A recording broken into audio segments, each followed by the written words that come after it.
Welcome to the Bayonets Countdown to November, a series of interviews with the candidates in the November 4th election. I'm Joseph Norris. With me for this segment is Melanie Holland. She is a Democratic candidate for Charles County Commissioner District 2. Welcome to the program. Thank you, and thank you so much for having me.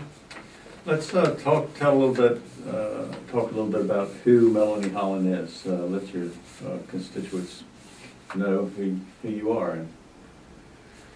Okay, I retired approximately a year ago from the federal government. I worked for the government for 33 years, Internal Revenue Service, U.S. Customs, and I retired from the Department of Homeland Security. My background, I was set up a budget officer. I oversaw 100 million plus. I supervised a staff of 20. I do believe that's important because currently the county commissioners in Charles County are not living within our budget. Mm-hmm. And that's one of the things that propelled me to run. I was a commuter. I caught the commuter bus hour and a half one way and hour and a half the next. You were one of the 60% who went. That's right, and I was so busy running and taking care of a family, that I didn't realize that we now have the highest taxes in the state of Maryland outside of Baltimore City. Mm-hmm. We have the highest number of children in portable classrooms in the state of Maryland, and we aren't doing much to build a commercial tax base. I was so busy running up and down that road until I really stopped and retired. I didn't realize that all these things were happening. One of the things that my husband and I decided to do was to live in Charles County because we love the quality of life that we hold here. And the low property taxes were attraction 20 plus years ago, which has since disappeared. Okay, and now I guess you've outlined a few of the reasons. How did you come to run for county commissioner? I was actually complaining. I was complaining to my husband, as most women know when my husband said, well, what are you going to do about it? And I really took a look at the current county commissioner that we had, what some of her policies were, which were things that I could not agree with. And I was retired. As a federal employee under the Hatch Act, I could not run for political office unless it was nonpartisan. It was a perfect opportunity for me, and that's when I started. Very good. Now you mentioned the budget. That was a very contentious issue this past year because we were running the proposed FY15 budget was running almost, well, I forget the exact number, but I know they were in the red and they had to pare, and it was a big effort there at the last minute by staff and by the commissioners going through line item after line item to see where we can save money.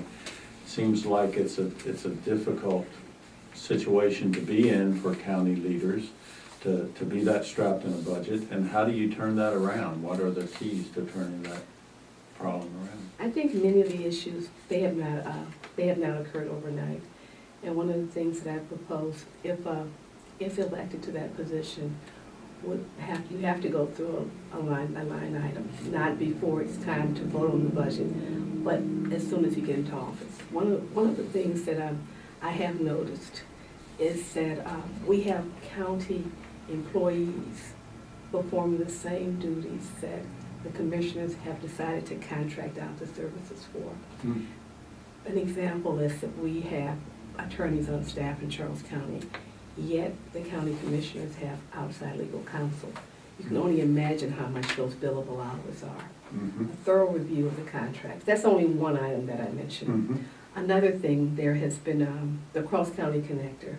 That's been a hot topic, and the county commissioners, even though the Corps of Engineers determined that they denied permits, the Maryland Department of the Environment also denied permits. 3 of our county commissioners voted for $1 million to have a study done on that. That is $1 million that could have been set back in the budget for other needs. Those are the 2 items that I can readily think about. But a thorough review would have to be conducted of the budget, because I think that we can live within our budget if we just take practical matters. Now you mentioned that in your job with the federal government you were overseeing a $100 million budget. I guess that quantifies you somewhat to be experienced in matters of budget. I would say that it does. And one of my other positions I was the chief of acquisitions. So I'm very familiar with contracts, reviewing the contracts, determining whether or not they're cost efficient or not. I went through sequestration many times. I know how it is to be told, you've got to roll up and go home. Even though we didn't get to that point, we were always at that level until the funds were provided. And that's the keystone to good management, is to know where your dollars are and how they're being spent. Okay. What are some of the big issues you think in Charles County besides the budget and taxes that folks are facing? I think that they're all intertwined, and I'll tell you why I say that. When I started door knocking, I didn't realize the number of new homes that we have here in the county. I also didn't realize the number of foreclosures that we have. And that all ties into our property taxes. When you continue to build, that has an impact upon the current infrastructure.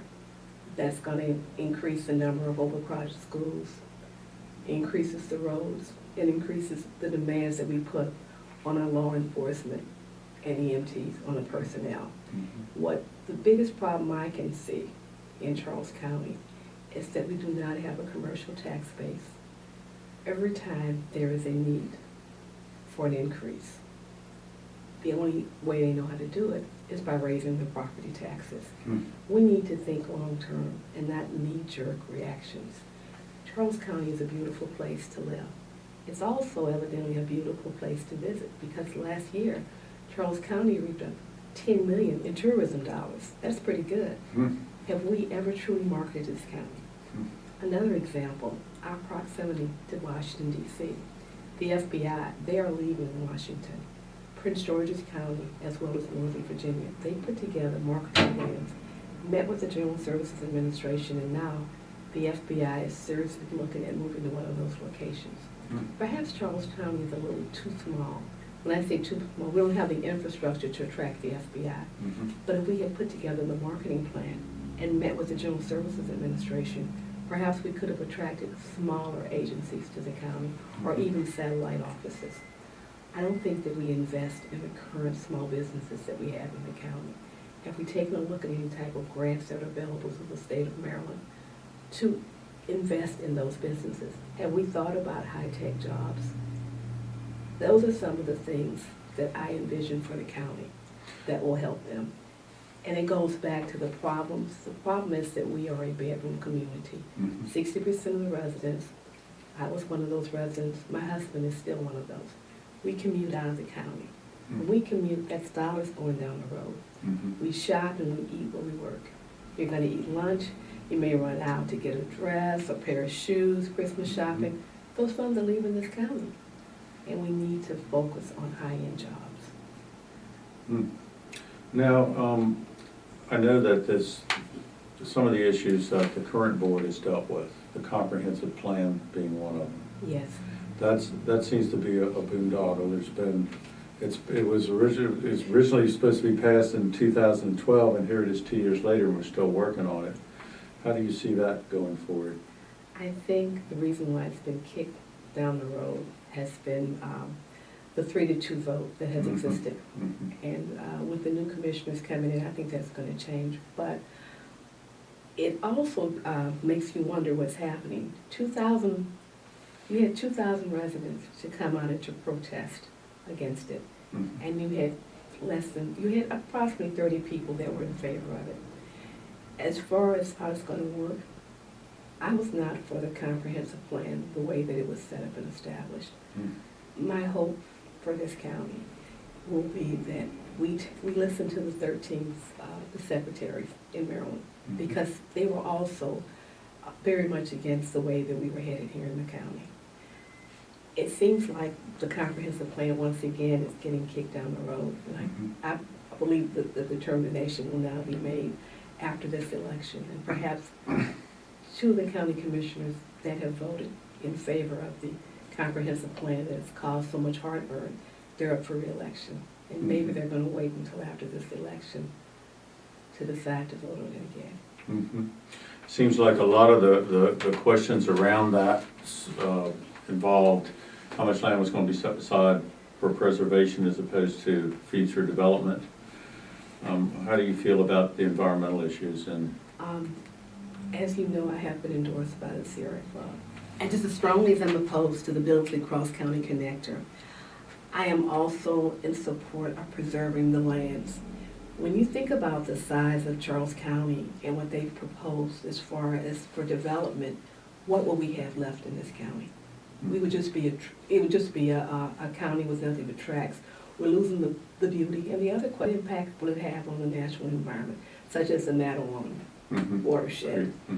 So as the tier map as it stands today, as what has been proposed, I am not in favor of that. I'm very concerned about the impact that it will have on the environment, as well as some of the other plans and for smart growth. I think that they need to slow it down. If you were to go out there and you were to see the number of foreclosures, the number of new homes development, you're wondering, where are these people going? You can't sell your home for what it's worth now. Your property taxes have gone up. And it's a law for the neighborhood that I went in. There was at least one foreclosure. It didn't matter the location of the neighborhood. It didn't matter the home values. It tells you something. And what also is happening here in Charles County.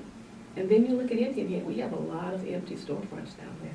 And the Indian Head Tech Park, which would have been a perfect solution for bringing some of these tech jobs down, was just bought back by the county, $6.5 million. That's correct. It's kind of never ending as far as some of the poor decisions that have been made. And hopefully we can turn these decisions around. Okay. And also be more environmentally friendly. All right. If someone wants to volunteer for your campaign, or do you have a website or a Facebook page? I definitely do. I have a Facebook. All they have to do is, all you really have to do is Google my name, citizensformelaniebholland.com. I am a write-in candidate. I decided to continue the race because the incumbent as well as the Republican that won, they don't share my issues, my views, and I think that the citizens in this county deserve more. Okay. Melanie, thank you so much for being with us, and good luck in November. It's a pleasure, and thank you for interviewing me. Sure thing.